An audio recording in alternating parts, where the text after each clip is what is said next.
Kembali di Top Report, pemirsa, pidato kenegaraan menjelang peringatan Hari Kemerdekaan memberi kesempatan Presiden Prabowo memaparkan sejumlah capaian. Dalam 300 hari pertama memimpin pemerintahan, Presiden Prabowo tampak fokus ke program-program strategis nasional serta memenuhi kebutuhan dasar rakyat, seperti meningkatkan kualitas SDM melalui program makan bergizi gratis dan sekolah rakyat, atau menciptakan keadilan ekonomi melalui pembentukan Koperasi Desa Merah Putih. Top Report telah menyiapkan reportasenya untuk Anda.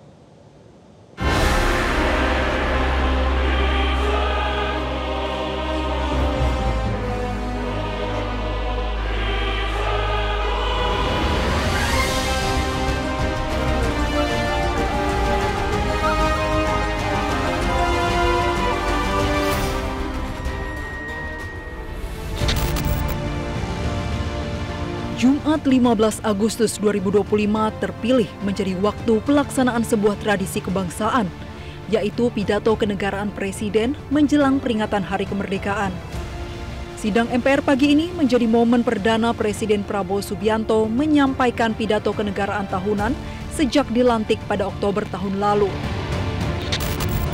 Selain menjadi forum pidato kenegaraan pertama bagi Presiden Prabowo, sidang MPR pagi ini untuk pertama kalinya juga diselingi penayangan video capaian kepemimpinan Presiden Republik Indonesia. Video tersebut dibuka dengan apresiasi terhadap para Presiden Indonesia sebelumnya, mulai Presiden Soekarno hingga Joko Widodo. Dilanjutkan etalase program-program unggulan pemerintahan Presiden Prabowo, yaitu bantuan modal untuk UMKM, petani dan nelayan, serta program makan bergizi gratis, ketahanan pangan, cek kesehatan gratis, Koperasi Desa Merah Putih, pembentukan Danantara, dan sekolah rakyat. Presiden Prabowo membuka pidato kenegaraan dengan mengapresiasi jasa para presiden sebelumnya bagi bangsa Indonesia.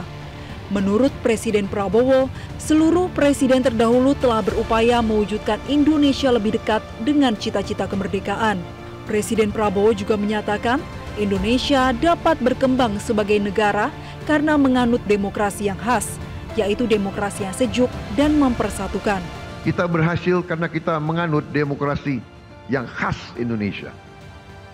Demokrasi yang sejuk, demokrasi yang mempersatukan, bukan demokrasi yang saling gontok-gontokan, saling menjatuhkan, saling maki-memaki, saling menghujat, bukan demokrasi yang saling membenci. Presiden Prabowo juga mengungkap maraknya korupsi di kalangan penyelenggara negara dan perusahaan milik pemerintah. Selain memerangi korupsi, Presiden Prabowo juga berkomitmen menutup kebocoran anggaran dan menyelamatkan kekayaan negara. Kita paham bahwa korupsi adalah masalah besar di bangsa kita. Perilaku korupsi ada di setiap eselon birokrasi kita. Ada di setiap institusi dan organisasi pemerintahan. Perilaku korup ada di BUMN kita. Ada di BUMD kita. Ini bukan fakta yang harus kita tutup-tutupi. Pada awal tahun 2025 ini, kami telah identifikasi dan telah selamatkan 300 triliun uang 300 triliun rupiah dari APBN yang kami lihat rawan diselewengkan.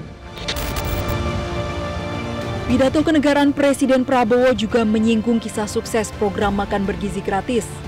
Menurut Presiden, manfaat 8 bulan pelaksanaan MBG mulai dapat dirasakan baik pada peningkatan prestasi di sekolah maupun peningkatan perekonomian di desa.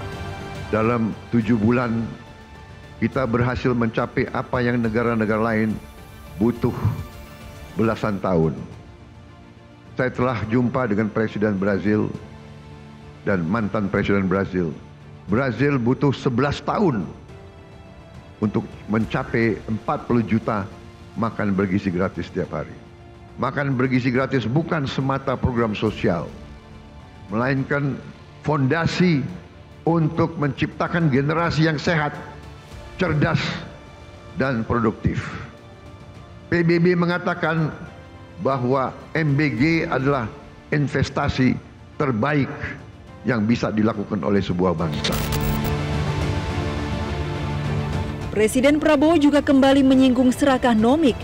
Dalam upaya membersihkan sistem peradilan dari korupsi, Presiden Prabowo telah menaikkan gaji hakim hingga 280%. Kami akan selamatkan rakyat. Kami akan membela kepentingan rakyat. Kami pastikan rakyat Indonesia tidak akan menjadi korban serakah nomiks. Korban mereka-mereka yang mengejar keuntungan sebesar-besarnya, menipu dan mengorbankan rakyat Indonesia, dan membawa keuntungan itu, kekayaan itu keluar dari Republik Indonesia. Ini harus kita hentikan. Salah satu yang penting adalah dalam menegakkan hukum dan keadilan, gaji hakim harus dalam keadaan baik.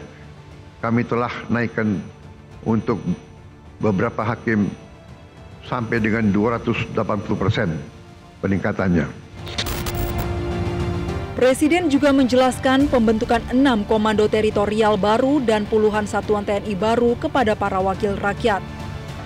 Dengan kondisi geopolitik yang semakin tidak menentu, Indonesia harus punya pertahanan yang kuat untuk menjaga kekayaan kita.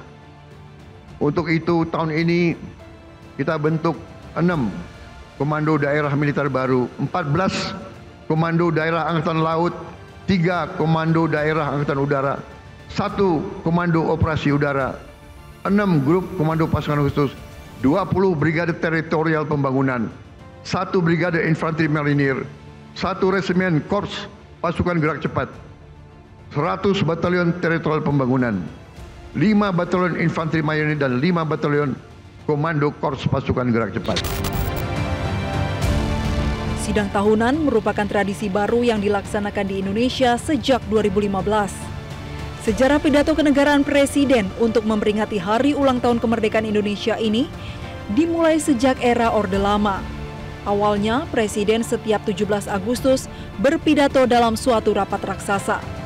Tetapi sejak masa Presiden Soeharto, jadwal pidato kenegaraan berubah menjadi 16 Agustus dan kemudian diikuti dengan kebiasaan mengenai nota keuangan dan RAPBN yang dimulai sejak 1968.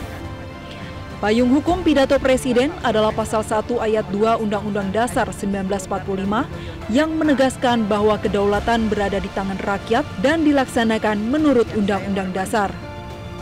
Melalui pidato Presiden, rakyat memperoleh informasi mengenai penyelenggaraan negara. Jelajahi cara baru mendapatkan informasi. Download Metro TV Extend sekarang.